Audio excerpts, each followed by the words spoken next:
Hey there, friends. Good morning to you. It is Sunday and we are under first alert weather mode. I'm meteorologist Ashley Ruiz and I'm going to break it all down for you. Today is not going to be nearly as severe as Saturday when we had all of that wind.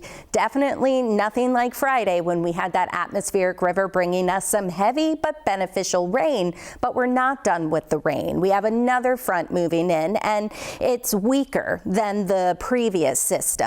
But we're getting colder air and that's dropping our snow levels, so mountain snow continues to fall, and I'll break this all down for you. Then we'll have another system moving in late Tuesday and into Wednesday, but a stronger system potentially next weekend. The timing's going to be everything, as we well know, because of Halloween and trick-or-treating. Here's a 24-hour radar loop from yesterday's system. It was an area of low pressure, this low that pushed ashore and brought all of those winds and some rounds of heavy rain. And now we have that weaker system. Here's a look. Watch very carefully. You see that counterclockwise spin right there. And you see how it pushes ashore near the coast, and it brought some significant winds. Yesterday, this goes through 11:59 Saturday, Hoquiam 77 mile per hour wind gust, and then through Puget Sound on average between about 30 and 50 miles per hour.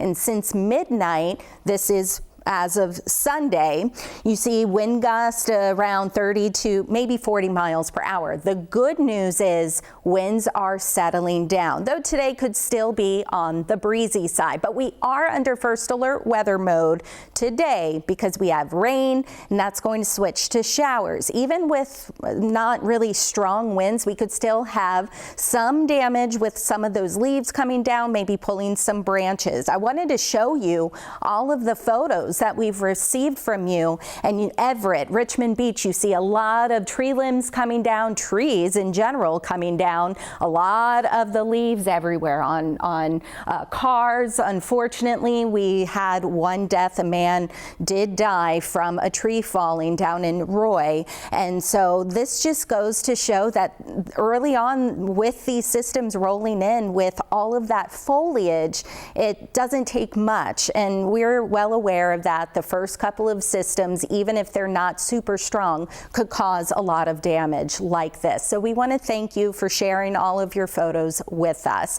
But going forward into our Monday, once again, we are going to have some lingering showers, but today is going to be the most impactful day. But even then, it's not going to be widespread severe weather, anything like that. Next system Tuesday and into Wednesday, but snow levels come up. So not likely going to see much in the way of mountain snow with that, except in the higher elevations. Today, we're also going to have some sun breaks as this front just zips on through the coast. Already seeing some blue sky, but you see the rest of us, we still are locked under some rain as of 9:30 this morning, and then fresh snow up at Paradise and then atop Hurricane Ridge. I wanted to show you the passes because snow levels about 3,000 to 3,500 feet, and at least as of 9:30, you see some snow on the shoulders and more so in the grassy surfaces on Snoqualmie Pass, but Stevens Pass, that's where we have more snow. And WashDOT was saying this morning that traction tires are advised. Here's a look at the forecast for Snoqualmie Pass. You see temperatures generally above freezing, but still going to get that rain and snow mix. So keep that in mind if you have to go through the passes. All of the passes going to have some snow. It's just Snoqualmie Pass. It may not be as impactful. There is a winter weather advisory through tonight for the risk for 3 to 6 inches or more above 3,500 feet. So welcome snow, just not for travelers. So make sure you check in with WashDOT if, again, you do have to travel.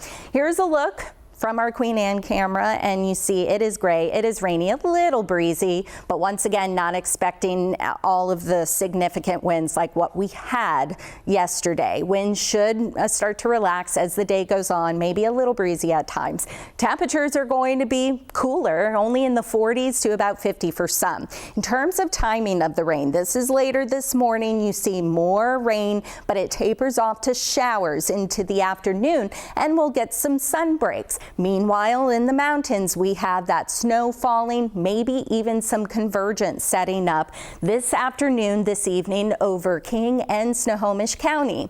That could mean that we get more snow at even Snoqualmie Pass, especially if it's overnight. Better chance for it to stick as temperatures drop below freezing there.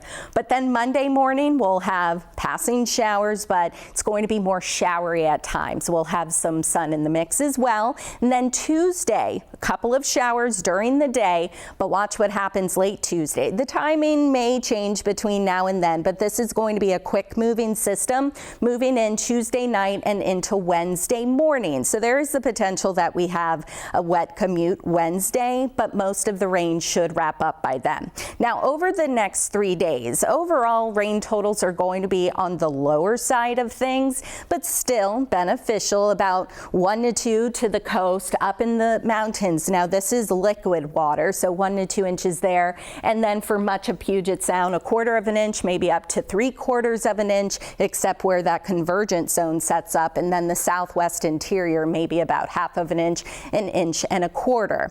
Here's a look at your Halloween outlook. This could change because I know timing going to be everything. With trick-or-treating, rain will be possible. It's just, when does it move in? Here's a snapshot of the European model, but we're still several days away. So it may move in earlier, could move in later, but models were trending maybe a little later Friday and into Saturday, with Saturday being the wettest day. But once again, that could definitely change. But all in all, it's expected to bring some pretty high rain totals over the area. We have to fine-tune the forecast as we get closer, but this is over the next 7 days, and it does take into account from what we're seeing with this system, and then again Tuesday and Wednesday's system. But it's been showing the potential, especially Friday and Saturday, several inches of rain and maybe even some wind with that. So we'll keep you posted. Meanwhile, friendly reminder, daylight saving ends a week from today. We fall back 1 hour at 2 a.m. and that's when we will officially have our sunsets before 5 o'clock. And today, Sunday, is the final 6 o'clock sunset in Seattle until March. And by the way, our sunrise will be 6:55 a.m. next Sunday. So once again, to wrap things up, we are under first alert weather mode. Rain switching to showers, mountain snow, fewer showers Monday, rain moves in late into Tuesday night and Wednesday. Thursday may be the driest day. We'll have partly sunny skies. For now, I would say if you want to get to the pumpkin patches or get ready for any pre-Halloween festivities, that may be the day. But Friday and Saturday, that's when it's looking likely that we'll have maybe a pretty potent atmospheric river moving in, which will always keep you posted on that, on air, online, king5.com, the King 5 app, and King 5 Plus.